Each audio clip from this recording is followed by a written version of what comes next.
Então, a gente vê aqui, por esses gráficos, que a resistência mecânica do cimento ionômero de vidro, seja ele modificado por resina ou convencional, ela vai aumentando ao longo do tempo. Então, aqui a resistência com 1 hora, com 7 dias, com 6 meses, né?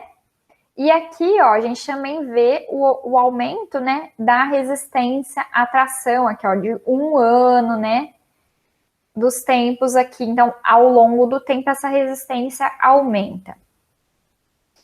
Porém, apesar dele ser menos resistente mecanicamente do que a resina composta, ele é mais resistente mecanicamente do que um material para forramento, como o cimento hidróxido de cálcio, por exemplo. Lembra que o cimento hidróxido de cálcio não tem praticamente nenhuma resistência mecânica, ele ainda é solúvel? Então, o CIV apresenta uma resistência mecânica do que o material para forramento, né, e menor solubilidade. Como a gente comentou lá durante a reação ácido-base, esse material ele pode sofrer embebição, que é um ganho ou sorção de água, ou cinérese, que é a perda de água. Então, são propriedades que são inerentes desse material, né? Então, o ganho de água, essa sorção de água, ela acontece porque durante a reação ácido-base acontece uma contração. Então, os materiais ali, os componentes, eles vão se juntando e aquela massa contrai. Com essa contração, para o centro ali da cavidade, pode acontecer uma infiltração marginal, pode ficar um espaço entre o material e as paredes da cavidade. Então, ele precisa absorver, sim, uma umidade, uma água para compensar essa contração. Mas essa sorção de água, ela não pode acontecer de qualquer jeito, né? Existe a fase certa para acontecer. E o ideal é que essa sorção seja lenta e após a formação da matriz de polissais. Então, depois que eu inseri na cavidade, que eu protegi esse material, após 8 minutos lá do início da aglutinação, né? Que já formou a matriz de polissais, depois daquela segunda fase da reação. Então, para evitar que essa embebição, essa sorção de água ocorra no momento errado, eu vou trabalhar com o isolamento absoluto do elemento dental e, após a inserção na cavidade, a gente faz a proteção com o verniz. E a cinérese, que é a perda de água, ela acontece se esse cimento ionômero de vidro ficar em um ambiente sem umidade nenhuma, né? Então, ou sem proteção, né? Por que isso é um problema? Porque vai induzir trincas ou rachaduras na própria massa desse material. Então, ele precisa ter aquele contato com a umidade, mas é no momento apropriado, né? Então, a gente também usa aquela proteção com verniz, com gloss, para que não ocorra a cinérese também. Por quê? Porque o contato precoce com a água compromete as propriedades mecânicas desse material. E por que esse material é biocompatível? Então, aqui a gente tem uma representação, né, das células pulpares, os vasos sanguíneos, aqui algumas células especializadas, né? Por que ele é biocompatível com a polpa, com os tecidos dentinários, né?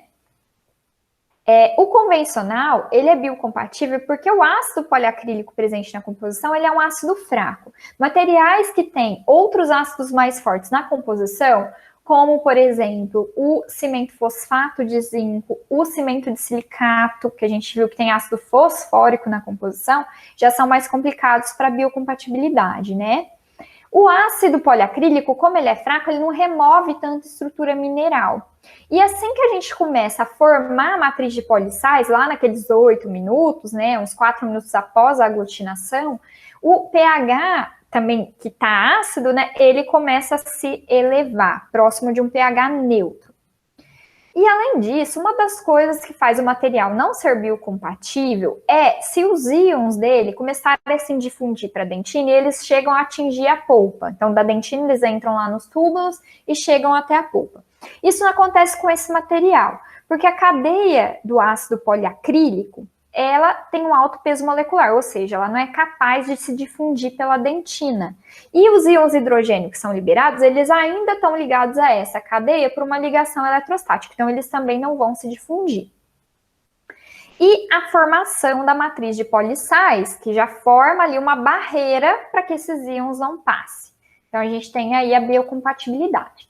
No modificado por resina, a gente pode pensar que alguns monômeros, principalmente monômero de baixo peso molecular como o EMA, são capazes de se difundir pela dentina, e isso pode ser um problema para a biocompatibilidade. Então, esse material teria uma menor biocompatibilidade, porque o EMA poderia se difundir pela dentina. Entretanto, como rapidamente a gente já faz a fotopolimerização e ocorre a reação de polimerização, esses monômeros já vão ficar ali ligados na cadeia do polímero, então não vai ocorrer essa difusão aí deles pela dentina. Então, na prática, a biocompatibilidade do cimento ionômero de vidro convencional e modificado por resina acaba sendo a mesma. Mas o que é o mais importante da biocompatibilidade? É que quando a gente vai aplicar um cimento ionômero de vidro na cavidade, a gente precisa de uma espessura mínima de dentina aqui entre o material e a polpa. Isso é muito importante para a gente aplicar ionômero de vidro. Ter essa espessura aqui de pelo menos 1, 2 milímetros de dentina. Quando a gente está num local em que tem pouca espessura de dentina, menos do que meio milímetro, e a gente já está muito próximo da polpa, então primeiro a gente faz a proteção com hidróxido de cálcio para forramento, porque ele vai auxiliar na produção de mineral aqui, de dentina reacional, e depois a gente aplica o cimento ionômero de vidro como material de base. Então, lembrar que eu só aplico o ionômero de vidro direto na cavidade se eu tenho uma cavidade média, de profundidade média, que eu tenho pelo menos aqui 2 milímetros de dentina, tá? Nós vamos ver aqui agora a manipulação do cimento ionômero de vidro. Nós vamos ver um vídeo sobre a manipulação do cimento ionômero de vidro restaurador. A manipulação, ela é semelhante. O que vai mudar é só o dosador que é fornecido pelo fabricante, que para o material de forramento é um dosador que vem menor quantidade de pó, tá? Então vamos ver aqui o vídeo.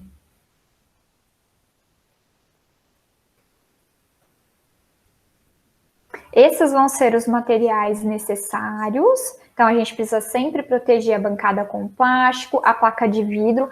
Aqui vai ser utilizada a espátula de plástico, mas pode ser utilizada também uma espátula metálica, a espátula 70 que vocês utilizam. O pó e o líquido cimento ionômero de vidro e o dosador fornecido pelo fabricante. Então, primeiro, deve-se homogeneizar o pó do cimento ionômero de vidro, fazer a dosagem. Então, a gente tem que ou passar esse dosador naquela parte de plástico que vem no próprio tubo do pó, para deixar rente, né, com o dosador, ou a gente passa a espátula para fazer isso, né. Aqui, a pessoa está utilizando 2 porções de pó, então ela vai utilizar 2 gotas de líquido, tá? Porque é sempre 1 para 1. Então, lembrando que o que muda no material para restauração e forramento é o dosador que o fabricante vai fornecer. Então, a gente faz a aglutinação da primeira porção do pó por cerca de 20 segundos. Então, incorpora todo esse pó no líquido. E depois, a gente vai fazer a aglutinação da segunda porção do pó, também por cerca de 20 segundos. Então, tempo total de manipulação, 20 a 40 segundos. Reparem que forma esse fio, né? E que o material tem aqui, ó, se a gente voltar aqui, tem essa consistência lisa, brilhante e úmida. Por que que em alguns vídeos, né, e foi até comentado isso lá no laboratório com vocês, a gente utiliza ou a espátula de plástico ou a espátula metálica, a espátula 70, né? Como o ácido poliacrílico, ele ataca a superfície das partículas do pó, da mesma forma, pode ser que ele ataque a superfície da espátula metálica, e isso faz a liberação de alguns íons metálicos que vão ser incorporados na massa do material. Quanto às propriedades desse material, não tem problema nenhum, isso não afeta a resistência mecânica do material. A única coisa que pode acontecer é uma alteração de cor na massa desse material. Por isso que às vezes é manipulado com a espátula de plástico, tá? Esse é o único motivo, mas vocês podem continuar manipulando com a espátula metálica, porque isso é uma coisa que pode acontecer, tá? Nós vamos ver também agora alguns vídeos que eu quero que vocês vejam como esse material é aplicado na cavidade para a base, tanto com o aplicador de hidróxido de cálcio, quanto com a seringa Centrix, e tanto como a gente utiliza ele em forma de cápsulas. Então, aqui nesse vídeo, a gente vai ver ele sendo aplicado na cavidade. É um material de ionômero de vidro para base, sendo aplicado com o aplicador de hidróxido de cálcio. Então, vejam que aqui, ó, foi colocado já o hidróxido de cálcio. Então, ele coloca, né, com cuidado, esse cimento ionômero de vidro na cavidade, com o aplicador de hidróxido de cálcio, e ele vai colocando ali cuidadosamente na espessura adequada, evitando que ele encoste assim em outras paredes, no esmalte, onde ele não deveria encostar. E aí tenta deixar também uma superfície regular, né, para facilitar a inserção do material restaurador posteriormente. Aqui eu quero mostrar para vocês ele fazendo depois a aplicação, aqui a base pronta, né, da restauração, ele fazendo a aplicação com a seringa Centrix. Aqui ele vai fazer a manipulação e aqui, ó, ele já está preenchendo a seringa. Então, finalizou a manipulação, ele vai, com a própria espátula que ele usou para a espatulação, preencher a ponteira de precisão da seringa. Então, compacta o material ali na seringa.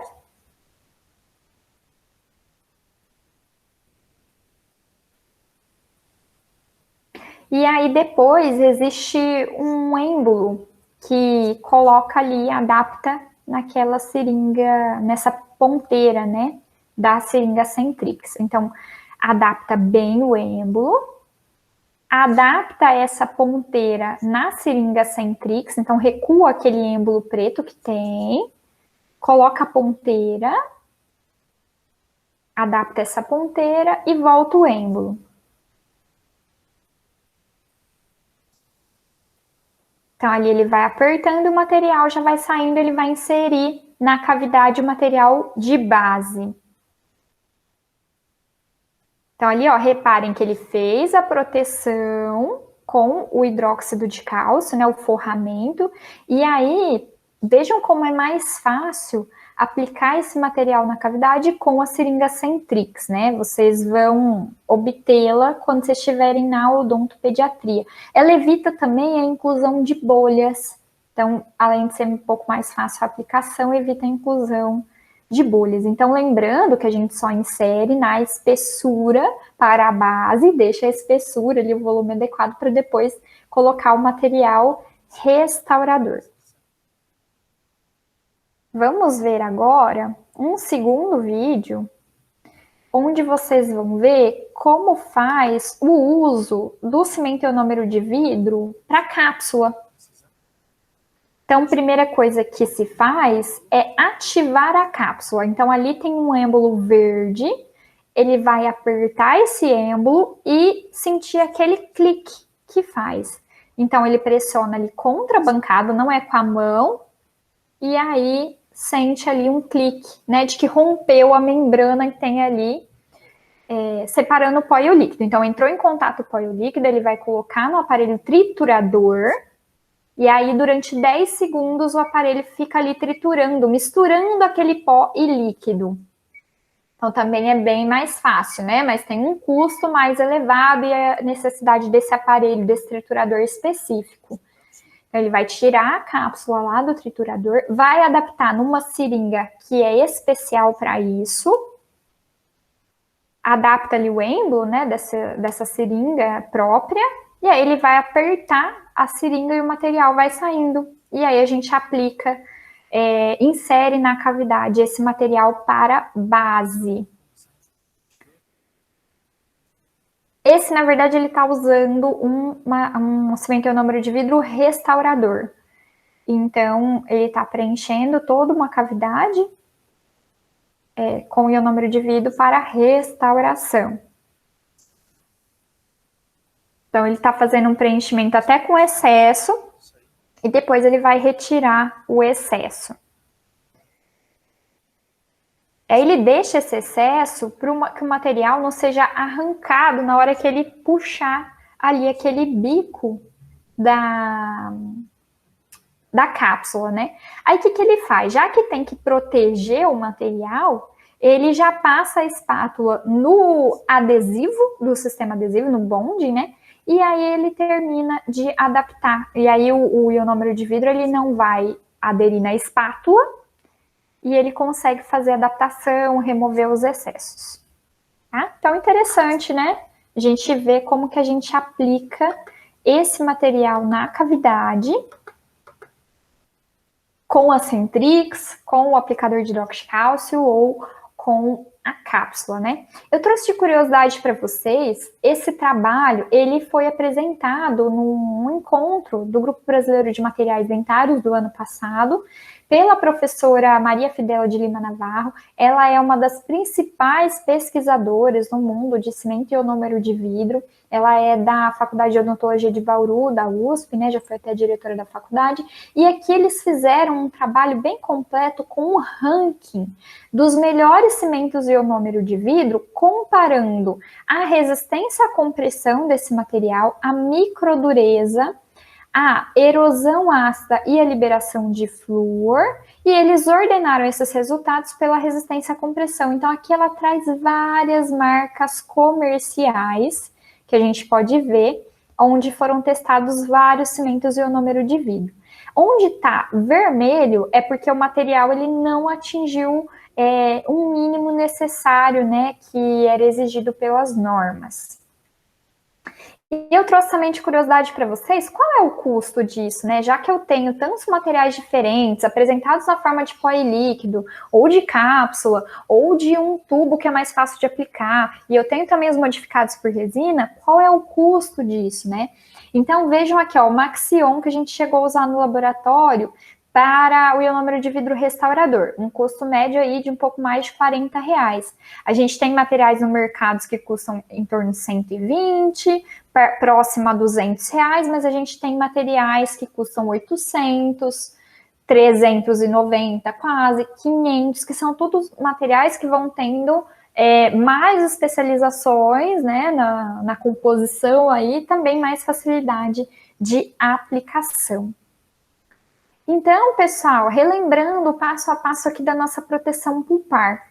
Vai ser feita a remoção da cárie, a gente faz a limpeza dessa cavidade, então lembrando, é uma cavidade muito profunda, não vou poder passar o ácido poliacrílico, pelo menos a gente faz uma limpeza dessa cavidade, pode ser até com uma solução de hidróxido de cálcio.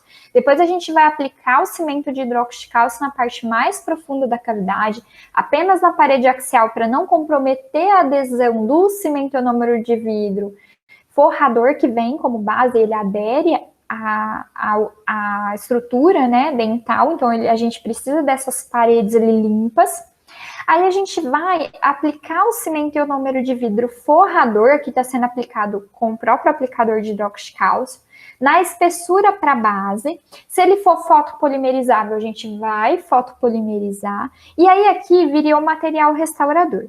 Eu queria pontuar uma questão aqui para vocês. Se a gente for fazer uma restauração com resina composta, aqui a gente precisa fazer um condicionamento ácido apenas na parede de substrato dental que restou, do esmalte, um pouquinho de dentina que restou. A gente não pode deixar esse ácido fosfórico a 37% encostar nessa superfície do cimento ionômero de vidro, tá? Aí a gente lava, seca e faz todo o procedimento de inserção da resina composta, as fotopolimerizações, depois o acabamento e polimento, tá bom? Então, lembrar que se fizer uma base com cimento ionômero de vidro, vai restaurar com resina composta, na hora de aplicar o ácido, e ele é aplicado apenas nas paredes onde tem substrato dentário. A gente não aplica ele na superfície do ionômero, tá? A nossa aula de hoje, continuando o assunto de proteção pulpar, foi sobre o cimento ionômero de vidro para base e forramento. E na próxima aula nós vamos falar sobre o cimento fosfato de zinco. Obrigada pela atenção de vocês e vamos para a aula prática.